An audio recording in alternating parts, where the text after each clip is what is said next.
So I'm Ian Trainer. I run Luminate Ventures. I'm a management and business consultant. I also occasionally do interim work, and it's all around change and transformation is the type of works that I engage with companies on. And that can be still from a startup through to a growing, thriving business, or even a business that's in sort of survival mode. Luminate Ventures operates on 3 core principles: think, plan, and do. And I'll try and pepper that a little bit through some of the things I talk about as we go through this morning's presentation. But it doesn't matter the order that we look at think, plan, do. You can start with a plan, but have you got the right thinking and how you're going to execute it on the doing side. You could start with the doing where you're very busy, you're really engaged in your business. But actually, are you working towards the plan that you originally set out? And have you had time to readjust the thinking that you originally started out with to where you're going? Well, in terms of things that I've done, I've been involved, and I've been very fortunate in my business career to be involved in quite a number of sectors. So utilities I've been involved in both pre and post privatisation, which is quite a challenging and engaging piece. And again, it's where some of those early change and transformation skills and experience came from. Telecommunications, and that's tech and IT, and how that has developed over the last 25 years is immense. So are you in control of your business? What I do at Luminate Ventures and what we do as a team is to try and look at what are the areas we need to examine in your business that says, are you really in control? Are you really sure about what you're doing? And those 12 processes are down into the first 4 core areas. And let me just run through those 4 core areas. Have you got or have you developed that compelling competitive advantage? In other words, why should I buy from you or buy your product or your service rather than someone else? What's compelling about that? Actually, when we're talking about products and services, have you defined that product and service? So it's really well honed. Everyone knows exactly what they're going to get. There's a consistency about it. It's a deliverable. What about your business strategy then? No one can be all things to all people. And if you think that, then, really you're not going to get to the achievements, I believe, that you could probably get to. So a business strategy is about saying, I've got a really clear, compelling competitive advantage with this product or with this service in this market, this particular sector, this particular segment. And it's really important that that's what you have as a plan and where you're going, and therefore how you develop that over time. Things change, of course they do, but you need an outline plan and a clear business strategy to start with and then evolve from there. And of course, all of this is around what are the numbers? Not just the sales numbers, but about creating value. What's the value you're creating for this new thing you've created, the company? And be clear, you're managing and you are responsible for the company first, you second. Even as the sole director, it's about the company first. So the other steps are, clearly there's a lot of detail in here that we can't possibly cover this morning. We're just going to cover some of this. But you can see a compelling competitive advantage. Well, how does that reflect in your brand? How does it manifest itself in terms of the marketing and the communications and those levels that you're putting out? What about the channels you go through? What about how you manage those? Are they directly managed by you? Are they third parties? How do they reflect what your competitive advantage is, your brand and your marketing? And what about that end fulfillment? So you've done all of this promise, is that's what's delivered at the end to your customer. Are you sure that you're in control of all of those lines and where they go through? So let's test that, because in an area of where you want to grow or you want to have some sustainability or succession, there are no shortcuts. You need to have a clear, defined plan to go through that. So let's have a look at some steps on that this morning. So when I go into businesses and I talk to people, what I often find is that, particularly small businesses, they really got a grip on their costs. They measure all of their costs. They know how much is being paid on stationery, the electricity, what their broadband cost is, all of those things. And whilst that's really laudable, and yes, you need to understand those things, is that really the focus of your time and effort for your business? Is that where you want to spend on all of these lines managing your business? I would suggest no. And I would suggest one of the key things you want to do is the lifeblood of your business is around generating revenue. It's about bringing in income. And so let's look at sales. And again, often I go into businesses and what I see is just that bottom line of sales revenue is what people are focused on. Here's a number. But do you break it down into your individual product and service offerings? On this one it says education in reach. Current year sales, £25,000. Next year's sales, £155,000. Wow. 6.5 times increase. The key question is why? What's different? What's so compelling? What is your strategy? What is your go-to-market that is so compelling you're going to get 6.5 times that revenue on that one line? And then it pretty much flatlines after that. But why is it? If it was so compelling, why wouldn't it be extending beyond that? So it comes back to, I've got a compelling competitive advantage. I have a clear brand and a clear marketing strategy which is related to my sales and my salespeople, my sales channels. I've got channels defined that I either own or have a third-party relationship with, and I've got clear performance indicators there. And that fulfillment that goes out to my customers is a consistent fulfillment promise. But if we simplify it, look, well, let's look at sales and revenue. Let's spend more time on that top line, the lifeblood of your business. That actual proposition, I'm really clear. I've got a clear, compelling proposition and competitive advantage. I've got brand consistency, so I'm always doing on that. Because what you're really doing is you're creating value. Value for the company, value for you. And that's really the simplicity of what you're trying to do, to be in control of your business. So let's take a little look at a very simple example that I would do. So let me introduce you to our fictitious sales team here. We've got Fred on the right, we've got Colin in the middle, and we've got Alex at the end there. 3 decent salespeople, all look consistent in our brand and in our materials and everything else. Great. So let's have a look at their sales performance, because that's really what this is about. Either individual lines, product lines, or whatever. Let's look at their sales performance, because you may still say on your sales line, the numbers look about right, I'm okay this month, or next month, or last month was good. But is that really you being in control of your business? Let's just look at individual performance then. Fred here is on fire. He's smashing his numbers out of the park. He's really, really performing well. Exactly the sort of thing you'd want to see in a sales team, a high-performing sales team. Colin's a little bit cool. In fact, he's pretty close to freezing with his feet on the floor there. He's not performing, he's not hitting his numbers. What should we do? And then we've got Alex here. Alex is Alex. 1 month he's up, 1 month he's down. You know, he's performing. But all we're getting is an average. And overall, across the 3 of them, we're hitting the average, i.e. we're hitting the numbers that we perhaps forecast. Our numbers, is that good enough? Is that you in control of your business?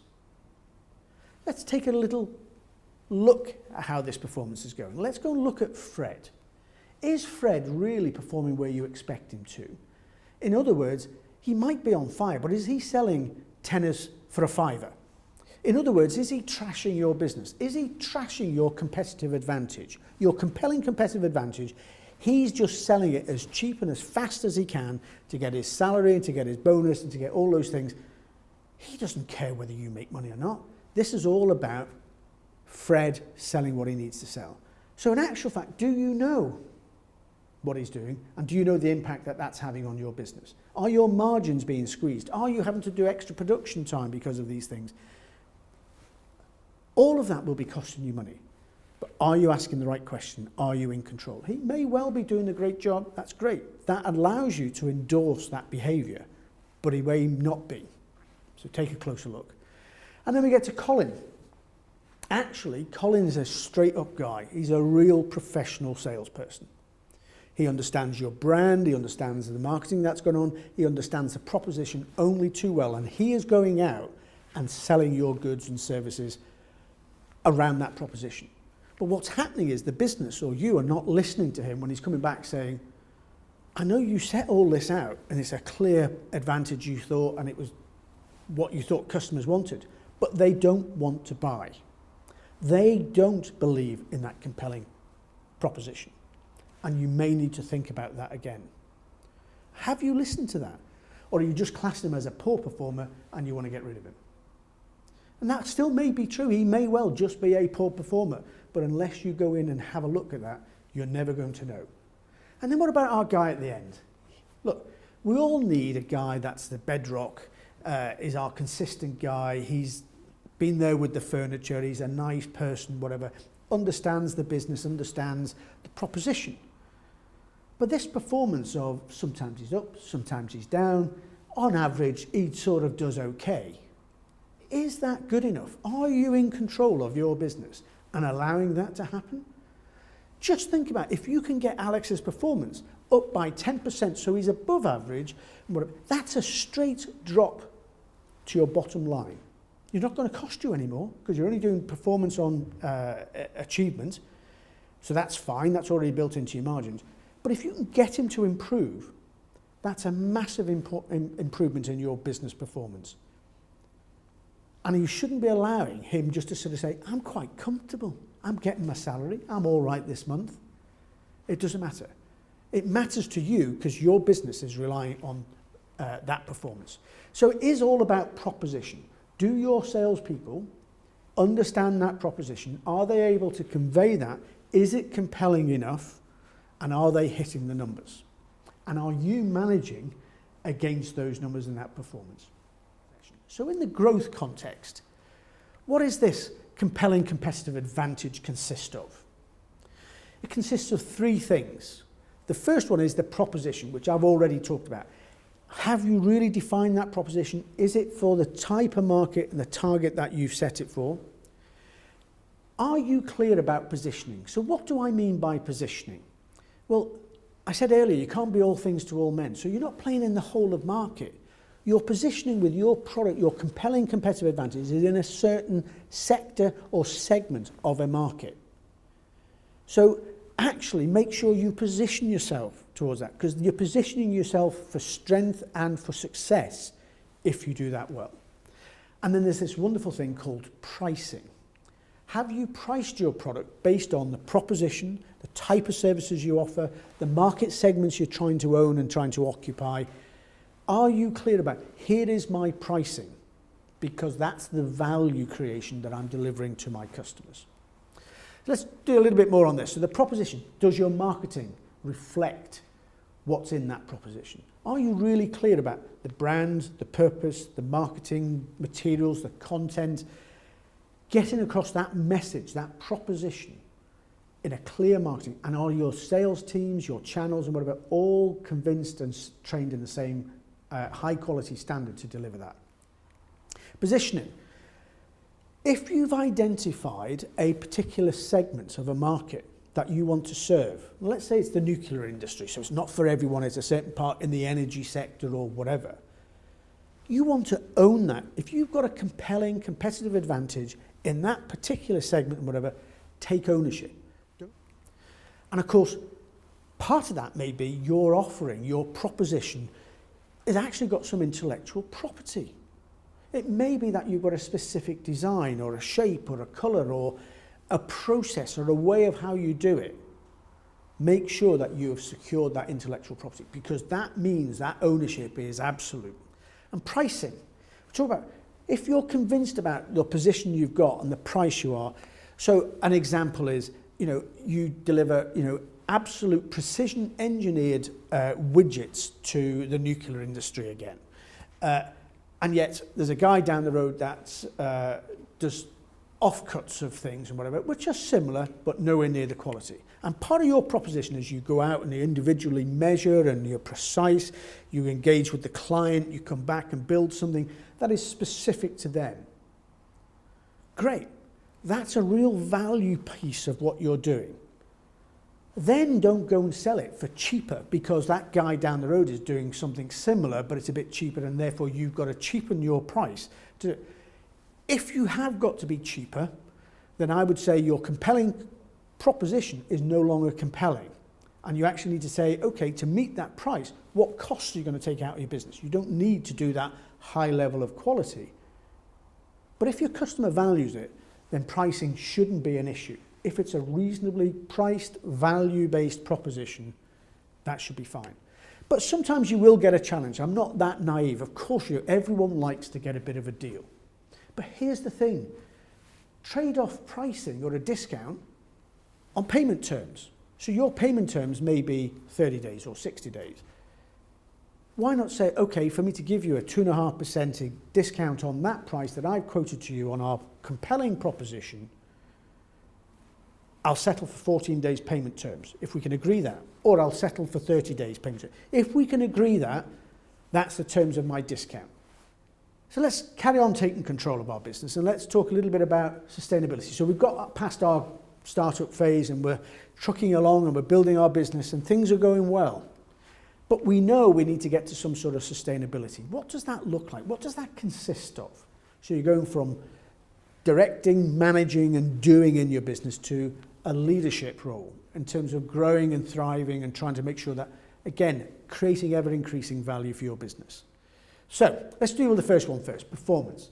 This is about you managing, as we talked about before, just checking on sales, but actually across your organisation, the people performance. Have you got a clear set of goals or objectives for this year from your strategic plan, and do all of your people understand what they are, but more importantly, what their role is in delivering those? What about promise? What do you stand for? So we've talked a little earlier about a brand, and we talked about the product and the service and the marketing around that, so the messages you do. But what manifests itself as your business starts to mature is that you actually stand for something. There's that heritage in there, which is, this is what company X does, and they do it consistently well, and they stand for this, and they've got a really good way of doing X, Y, Z.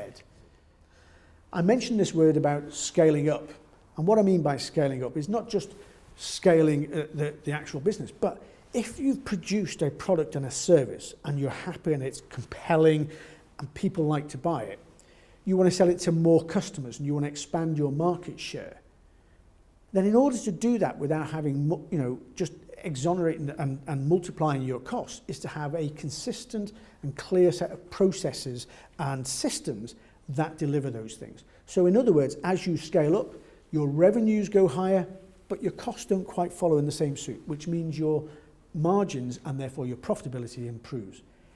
Really, really critical, not only in terms of the delivery to the end customer about consistency, but about how that impacts on your bottom line, how that impacts on your operations, how that impacts inside your business.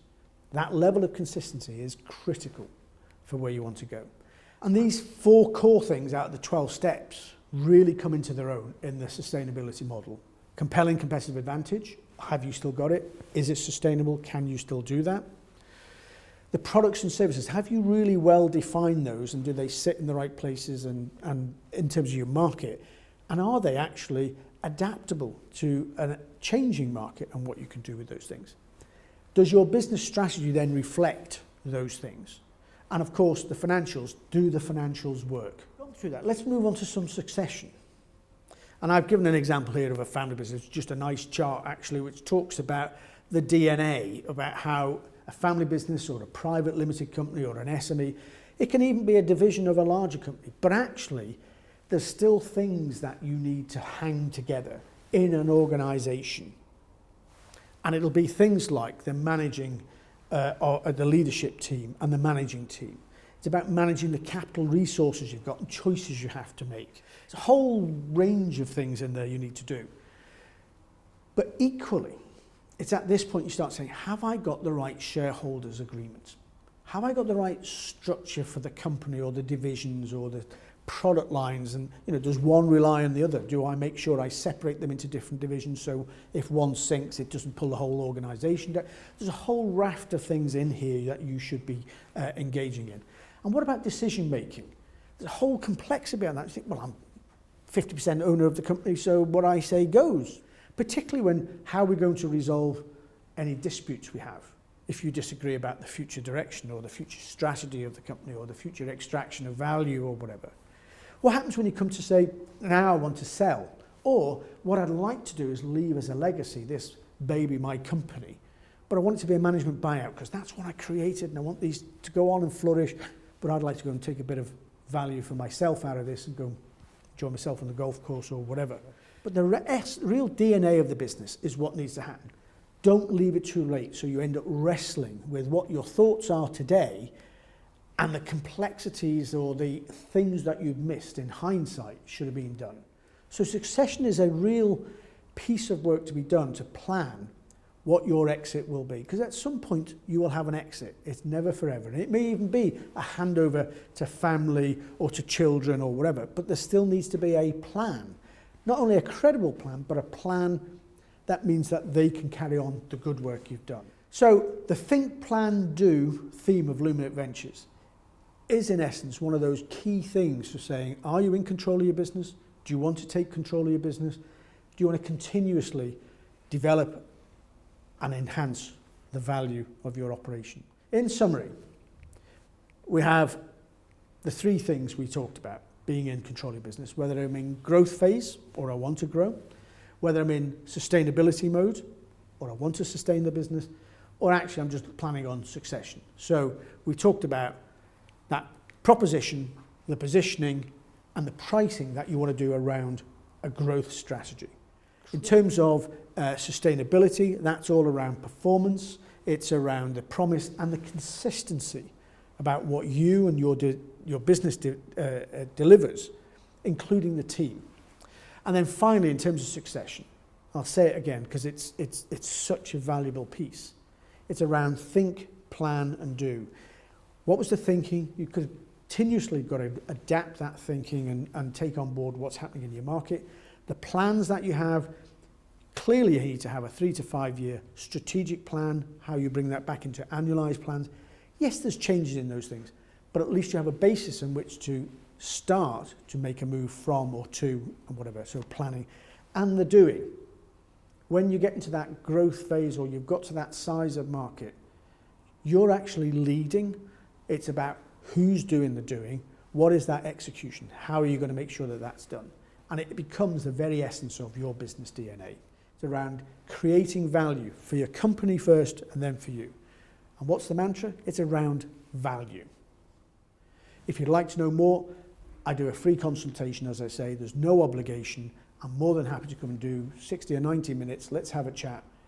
Let me see how I can help you grow and develop your business. Thanks.